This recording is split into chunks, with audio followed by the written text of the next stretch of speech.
नमस्कार दोस्तों, मैं भाषा और आपका पड़ताल दुनिया भर की में स्वागत है।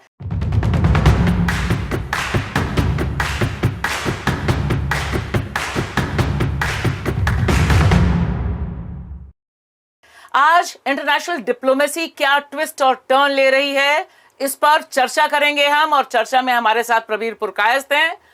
3 अहम सवाल जिन पर हम चर्चा करेंगे प्रवीर के साथ। पहला, G7 की बैठक इटली में हो रही है 13 से लेकर 15 तक। उसमें किन किन मुद्दों पर सवाल है, और सबसे बड़ा सवाल रूस और यूक्रेन को लेकर है। दूसरा सवाल है किस तरह से दुनिया के ये देश जो बहुत पावरफुल देश माने जाते हैं, वे क्या रास्ता निकालेंगे गजा में जो जेनोसाइड चल रहा है उसे रोकने के लिए। और इसी बीच क्योंकि हो रही है ये बैठक इटली में, और यूरोपियन यूनियन में जो राइट विंग शिफ्ट हुआ है उस पर भी हम चर्चा करेंगे नक्शों के साथ। तो प्रवीर, सबसे पहले इटली होस्ट है G7 का, और जो पहला एजेंडा ही है जिस पर चर्चा शुरू हो चुकी है वह बता रहा है कि कोशिश अब फिर हो रही है कि किस तरह से रूस का पैसा जो कब्जा में ले रखा है उसके आधार पर यूक्रेन को, जेलेंस्की को $50 बिलियन की एड की मदद दी जाए। यह कैसा एक खेल है अंतर्राष्ट्रीय कूटनीति में? देखिए, इस पे 2 बातें हैं।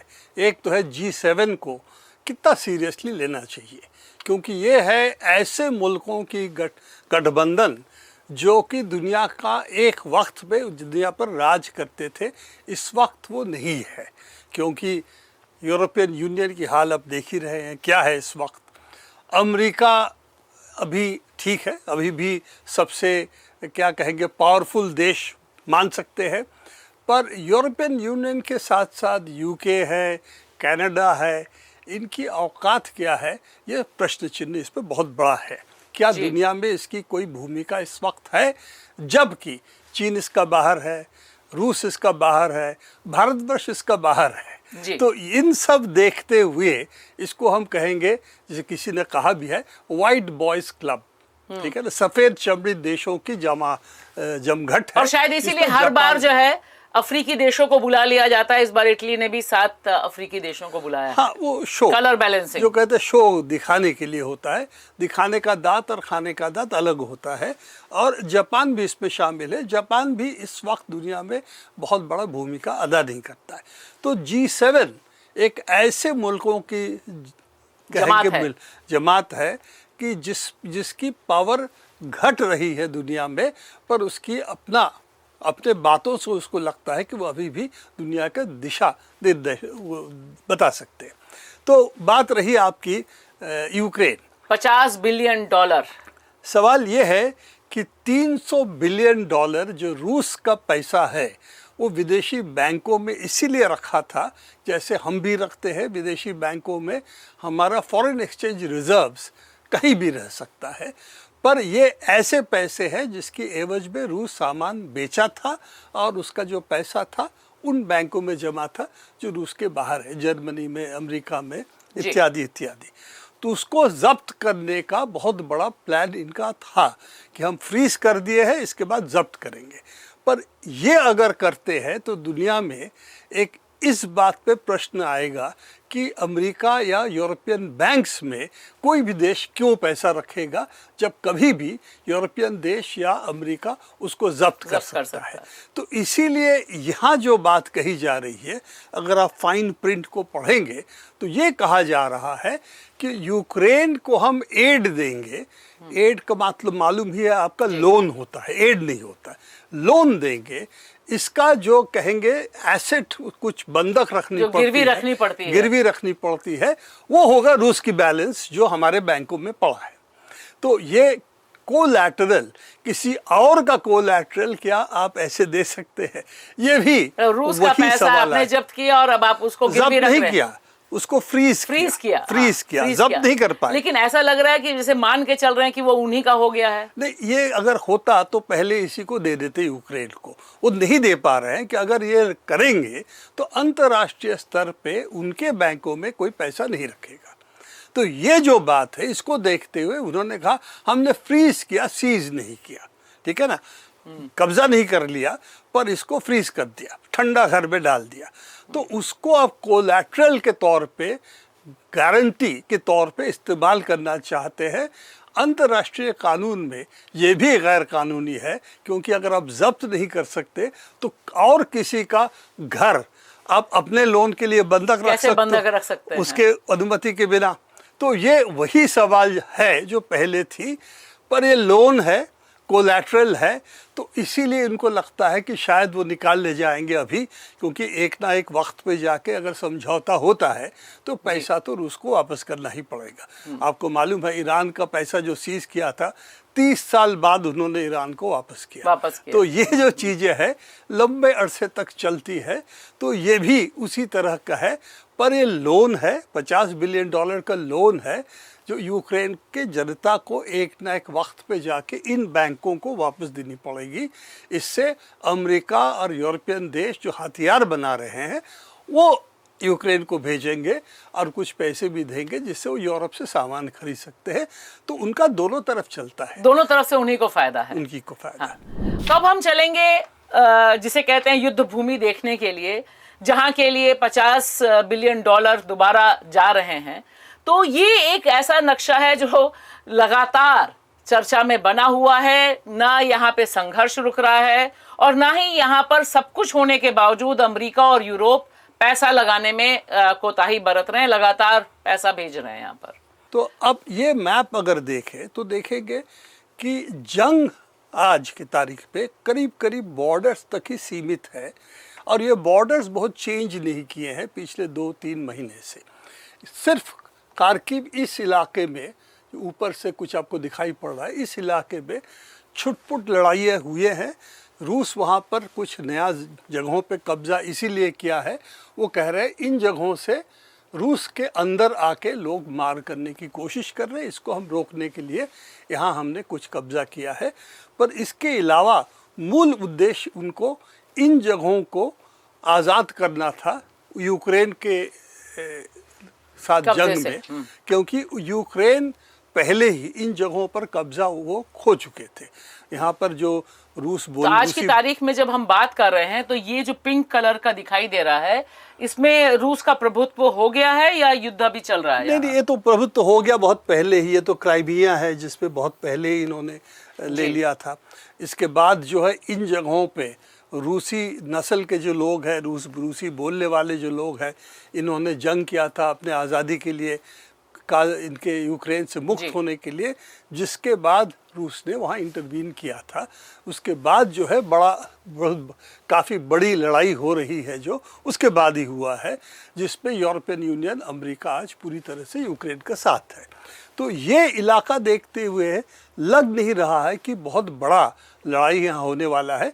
हाँ, हो सकता है इस इलाके में कुछ लड़ाई और हो, बॉर्डर्स वाला जो इलाका है। हाँ, बॉर्डर्स को ठीक करने के लिए, ताकि यहाँ से जो हमला होता है यूक्रेन का शहर के ऊपर, उसको रोकने के लिए। पर ये बहुत बड़ा कोई अदला बदली नहीं होने वाला है। रूस के तरफ से ये है कि यहाँ अगर बॉर्डर फ्रीज हो जाता, उनके लिए उनकी वॉर एम्स जो था वो समझते। लेकिन जेलेंस्की इसके लिए तैयार नहीं है। जेलेंस्की तैयार नहीं है, क्योंकि यूरोपियन यूनियन और अमेरिका इसके पीछे लगातार कह रहे हैं कि रूस के खिलाफ ये लड़ाई हमारे लिए अच्छा है, रूस इससे कमज़ोर होगा और हम यूक्रेन के ज़रिए इनको और कमज़ोर करेंगे। और दुनिया के मुल्कों की, दुनिया का तो नहीं, कम से कम यूरोप के मुल्क जो है, इसमें ये अमेरिका और यूरोपियन यूनियन के साथ है। सवाल इनकी है कि उनकी देश के अंदर इसका क्या असर पड़ेगा, क्योंकि बहुत कीमती लड़ाई है, बहुत पैसा खर्च करना, बहुत महंगा है, बहुत। और बाइडेन को भी चुनाव में जाना है, सुनक को भी चुनाव में जाना है, यानी अमेरिका और यूके दोनों ही चुनाव में जाने वाले हैं। और यूरोपियन यूनियन के चुनाव अभी ही हो चुकी है, हम चर्चा ही करेंगे। हम चर्चा करेंगे। उसका भी एक हिस्सा जुड़ा हुआ है यूक्रेन की इस लड़ाई के साथ। तो हम चलते हैं उसी खबर की तरफ। तो देखिए, अब यूरोपियन यूनियन में जो चुनाव हुआ 3 से 6 जून के बीच, उसके हिसाब से तो जो धुर दक्षिण पंथ है उसकी जीत होती दिखाई दे रही है। और इटली में ही इस समय पूरा G7 भी है, ये जो समीकरण है यूरोप का दक्षिण पंथ की तरफ झुकाव का, इसे कैसे आप देखते हैं, क्योंकि इसका जो नक्शा है वो भी बहुत दिलचस्प है। देखिए, यूरोपियन यूनियन एक बहुत बड़ा जमघट है देशों की जी। तो इसमें दो जो मुख्य देश है, ख़ास तौर से यूनाइटेड किंगडम को यूरोपियन यूनियन से निकलने के बाद, ये है फ्रांस और जर्मनी। फ्रांस और जर्मनी दोनों जगह पे राइट विंग का राइटवर्ड शिफ्ट देखने को मिल रहा है। ख़ास तौर से जर्मनी में जो वहाँ बहुत ही राइट विंग पार्टी AfD करके है, उनका पलड़ा भारी हुआ है। लग रहा था कि जिस तरह से वो उनके पहले वो क्या कहते, पूरी फांसीवादी बातें करते हैं, अभी भी हिटलर और नाजी से अपने आप को एक हिसाब से आइडेंटिफाई करते हैं। इन सब को देखते हुए जर्मनी में एक राइटवर्ड शिफ्ट देखने को मिल रहा है। उसके साथ साथ जो ग्रीन पार्टी थी, ग्रीन पार्टी कमज़ोर हुआ है। तो एक तो ये है।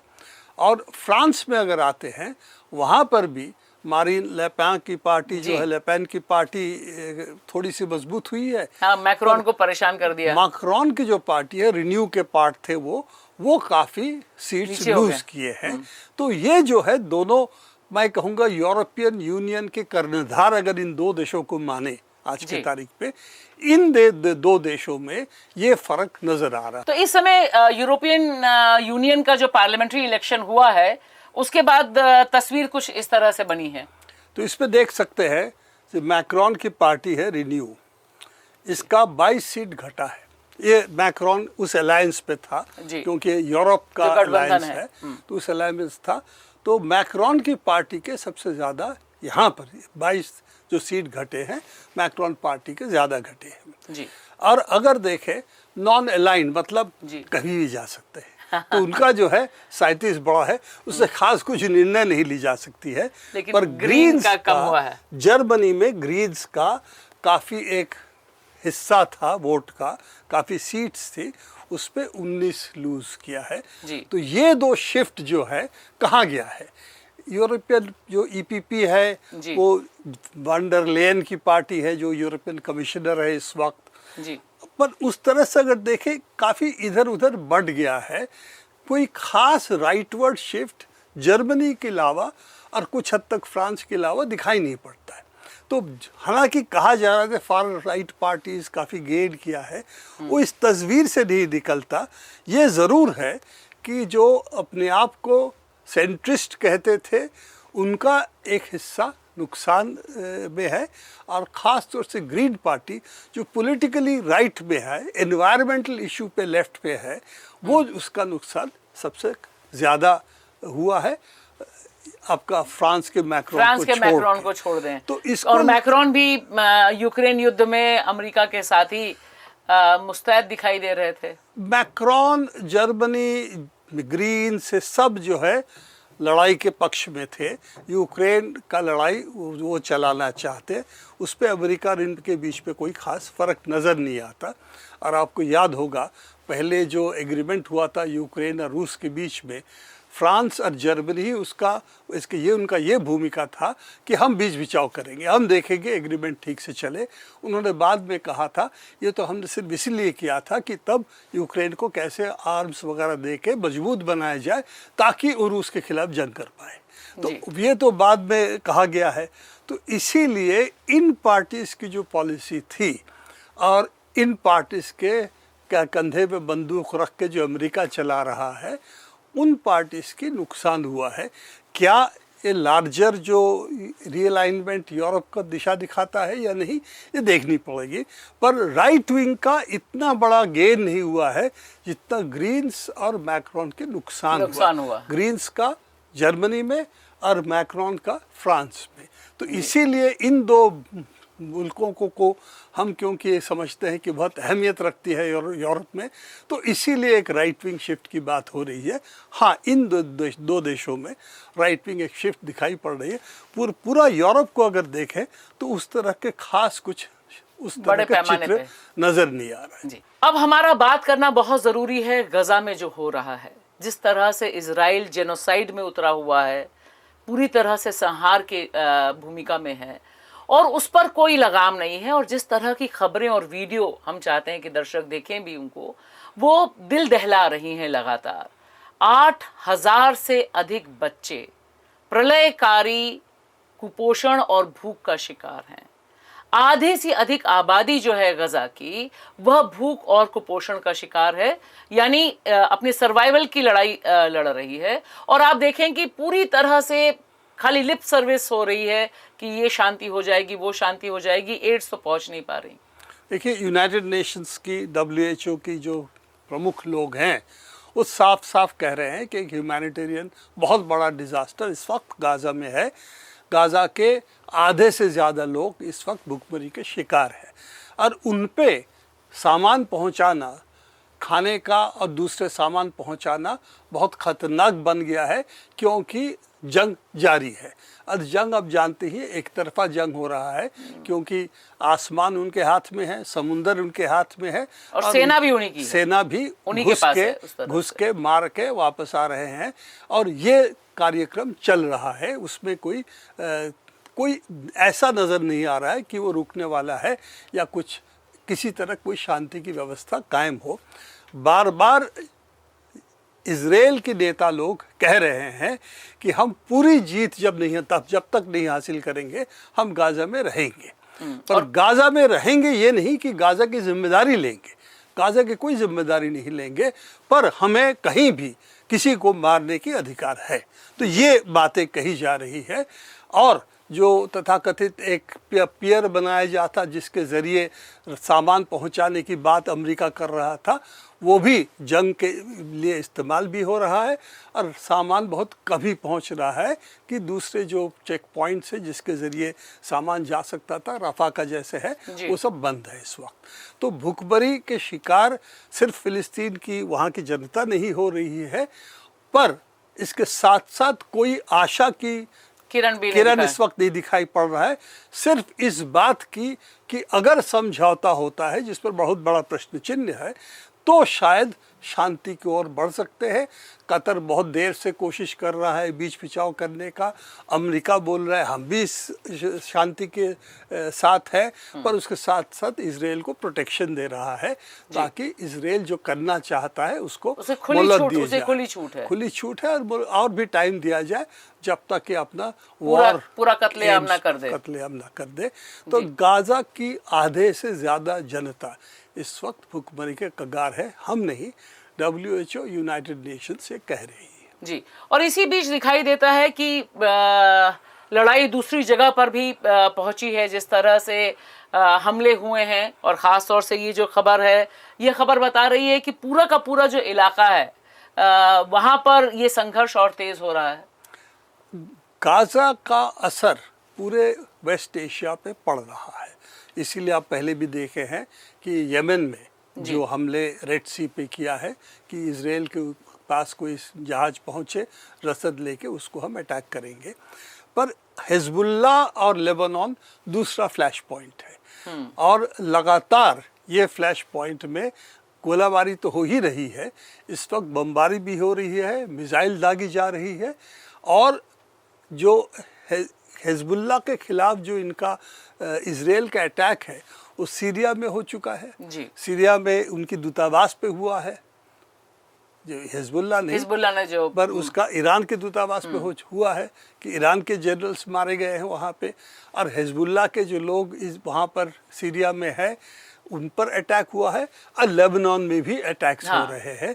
और ये जो उन्होंने दागा है, जब एक सीनियर कमांडर हिजबुल्ला को जो इजराइल ने मार दिया था, बमबारी करके मार दिया, मिसाइल दाग के मार दिया, उसके ऊपर उसके पलटा मार जो इन्होंने किया है, उन्होंने मिसाइल दागी है, रॉकेट फायर किया है इजराइल के अंदर। दोनों देश क्या जंग की ओर बढ़ रहे हैं? मतलब हिजबुल्ला तो देश नहीं है, वो तो लेबनान का पार्ट है, पर लेबनान का सरकार का पार्ट है।